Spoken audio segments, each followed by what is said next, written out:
एक बकरी अपने बेटे मोनू के साथ एक गांव में रहा करती थी। मोनू बहुत शैतान था और अपनी माँ की बात कभी नहीं मानता था। एक दिन मोनू ने अपनी माँ से कहा, माँ, मैं जंगल में जाऊं? नहीं बेटा, ये गलत है। ये जंगल बहुत घना है। जंगल में खतरनाक जानवर भी रहा करते हैं। तुम कभी जंगल में मत जाना, ठीक है? मोनू ने माँ की बात नहीं सुनी और जाने की जिद करने लगा। माँ, मैं कुछ देर में लौट आऊंगा। तुम चिंता ना करो, मुझे जंगल देखने दो ना। माँ ने मोनू को बहुत समझाया, लेकिन मोनू ने बात नहीं मानी और जंगल की ओर चला गया। वो खेलते खेलते जंगल के अंदर बहुत दूर तक पहुँच गया। अंधेरा होने लगा और मोनू रास्ता भटक गया। अरे, ये मैं कहाँ आ गया? मैं वापस कैसे जाऊं? मुझे कुछ समझ में नहीं आ रहा। मैं कहाँ हूँ? माँ, माँ। मोनू अपनी माँ को याद करने लगा और जोर जोर से रोने लगा। वो आसपास रास्ता ढूंढता रहा, लेकिन उसे सही रास्ता नहीं मिला। भटकते हुए उसे एक चालाक लोमड़ी ने देख लिया। आहा, ये बकरी का बच्चा तो बड़ा ही स्वादिष्ट होगा। कहाँ भटक रहा है ये?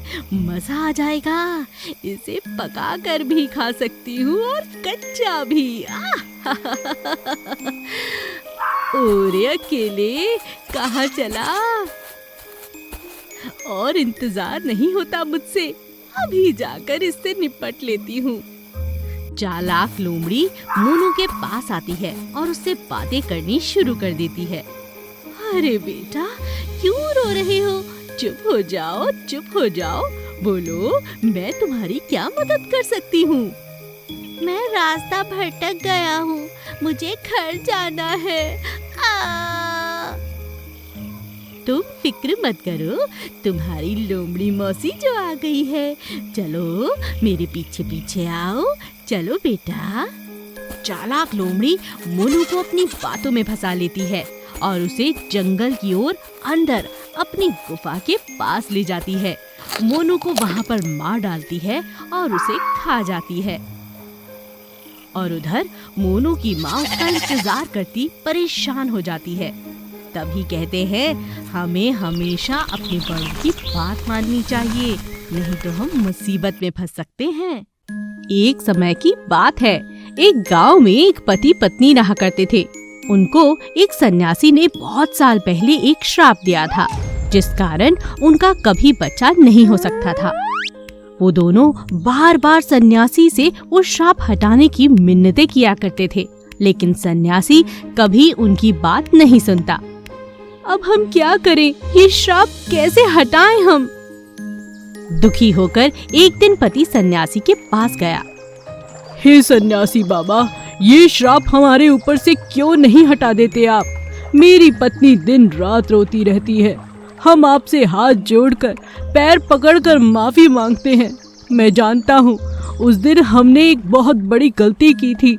एक जानवर को बिना सोचे समझे पकड़कर बांध दिया था और उसे मारने की कोशिश की थी।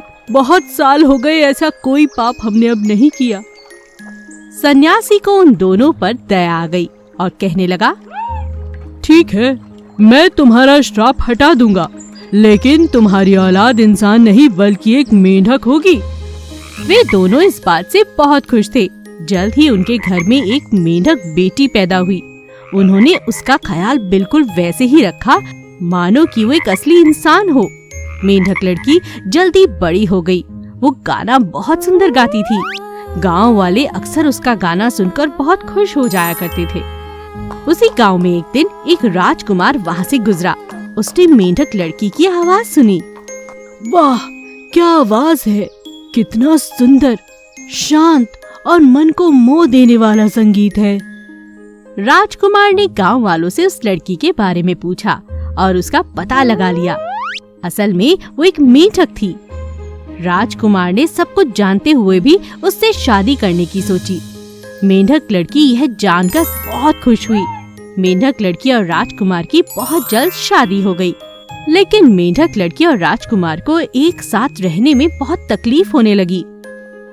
मैं क्या करूं? मैं एक मेंढक हूँ। मेंढक लड़की भागकर अपने घर वापस चली आती है। राजकुमार अगले दिन उसे ढूंढते हुए वापस आता है। उसने मेंढक लड़की को मनाया और उसे फिर अपने घर ले गया। घर आते समय उसे परियां दिखीं। परी ने मेंढक लड़की को देखा और कहा, मैं तुम्हें एक मेंढक से लड़की बना देती हूँ। यही राजकुमार के लिए एक तोहफा है। परी के जादू से मेंढक लड़की एक सचमुच की इंसान लड़की बन जाती है। आपका बहुत बहुत शुक्रिया परी जी, आपने मुझे एक नई जिंदगी दी है। राजकुमार और रानी बहुत खुश हुए और साथ साथ रहने लगे। बहुत समय पहले की बात है। एक घने जंगल में बहुत सारे जानवर और जीव रहा करते थे। उस जंगल का शेर वैसे तो बहुत ताकतवर था, लेकिन वो सभी की बातों में आ जाया करता था। चीकू नाम का बंदर अक्सर उनके कान भर दिया करता था। राजा तो बहुत मूर्ख है, हमेशा ही मेरी बातों में आ जाता है। क्यों ना इस बार उनके मन में बाकी जानवरों के लिए नफरत डाल दूं? सिर्फ मैं ही अच्छा बना रहूंगा, सब यहाँ से चले जाएंगे। चीकू राजा के पास जाता है और कहता है, राजा जी, आज कसरत करते हुए मैंने बाकी जानवरों को कहते हुए सुना कि वो आपको अब राजा बनाकर नहीं रखना चाहते, वो हाथी को राजा बनाना चाहते हैं। क्या कहा तुमने? चलो मेरे साथ। राजा गुस्से में आ जाता है और उसी जगह पहुंच जाता है और सभी जानवरों को खूब डांट लगाता है। यह सब सुनकर हाथी कहता है, ये आप क्या कह रहे हैं महाराज? आप हमारे सब कुछ हैं, हमें राजा नहीं बनना, आप ही राजा हैं। हम आपकी बहुत इज्जत करते हैं। लेकिन राजा किसी की बात नहीं सुनता और उन्हें सजा देता है। चले जाओ यहाँ से। सभी जानवर दुखी होकर जंगल से बाहर निकल जाते हैं। वहाँ एक पानी का तालाब होता है। सभी वहाँ पानी पी रहे होते हैं और तभी अचानक वहाँ एक कुत्ता आ जाता है। अरे भाई, तुम कौन हो? मेरे यहाँ पर आकर पानी पी रहे हो? पहले तो तुम्हें कभी नहीं देखा। सभी जानवर अपना परिचय देते हैं। कुत्ते को शेर की सजा के बारे में बताते हैं। हाँ, तुम अपने राजा से डरकर यहाँ आए हो। चलो अभी मेरे साथ, अभी ऐसी धमकी दूंगा कि तुम्हें वापस जंगल में रख लेगा। क्या कह रहे हो? शेर को क्या कोई धमकी दे सकता है? क्यों नहीं, धमकी देने के लिए जिगरा चाहिए, मन चाहिए, हिम्मत चाहिए। और तुम्हारा शेर तो कच्चे कान वाला लगता है, तुरंत डर जाएगा। और अगर ना डरा तो मुझे बचा लेना। सभी जानवर मान जाते हैं और कुत्ता जोर से जाकर जंगल के बीचों बीच खड़ा हो जाता है और कहने लगता है, कौन है यहाँ का शेर? मैं किसी से नहीं डरता। यहीं आओ, अभी आओ। आज के बाद मेरे दोस्त यहीं रहेंगे। जोर जोर से कुत्ते की आवाजें सुनकर चीकू तुरंत शेर के पास जाता है और सारी बात बताता है। शेर घबरा जाता है और वहाँ से भाग जाता है। अरे वाह, छोटा सा कुत्ता और इतनी हिम्मत, हमारा शेर ही भगा दिया। तुम्हारा बहुत बहुत शुक्रिया कुत्ते। चूहा, बिल्ली और शिकारी। एक जंगल में एक उल्लू, एक नेवला, एक चूहा और एक बिल्ली एक पेड़ के नीचे रहते थे। वे एक दूसरे के पैदाइशी दुश्मन थे और एक दूसरे से बचकर रहते थे। एक दिन उस गांव में एक शिकारी आया। उसने जानवरों को पकड़ने के लिए पेड़ के नीचे जाल बिछाया था। बिल्ली पेड़ के ऊपर बैठी थी और चूहे को पकड़ने के लिए पेड़ से नीचे उतरती है और जाल में अचानक फंस जाती है। अरे बचाओ, मुझे कोई बचाओ, नहीं नहीं। चूहा बिल्ली की आवाज सुन उसके पास आया और उसे जाल में देखकर हंसने लगा। आज बिल्ली जाल में फंस गई। मुझे पकड़ने तो नहीं आ रही थी ना। हाँ, तुमसे बचकर रहता हूँ। तुम बहुत शैतान हो बिल्ली। चूहा खुशी में नाचने गाने लगा। चूहे की आवाज सुन उल्लू और नेवला भी पेड़ से उतरकर नीचे आ गए। अरे नहीं, हम ये उल्लू और नेवला तुम्हें पकड़कर खा जाएंगे। मैं क्या कर सकता हूँ? चूहा अपनी जान बचाकर तरीके से भागने की सोचता है। वह बिल्ली को देखता है और कहता है, ओ बिल्ली, आज मेरी मदद भी कर दो, फिर मैं तुम्हारी भी मदद करूँगा। मैं इस जाल में घुस जाता हूँ ताकि उल्लू और नेवला मुझे पकड़ ना सके। फिर मैं ये जाल अपने दांतों से तोड़ दूंगा, काट दूंगा और हम दोनों बाहर आ जाएंगे, नेवले से भी बच जाएंगे। बिल्ली समझदार थी, उसके पास और कोई चारा भी तो नहीं था। बिल्ली चूहे की बात पर राजी होती है। जब डर खत्म हुआ तो चूहे ने जाल तोड़ा और बिल्ली के साथ जाल से बाहर निकल आया। चूहा झट से अपने बिल में घुस गया।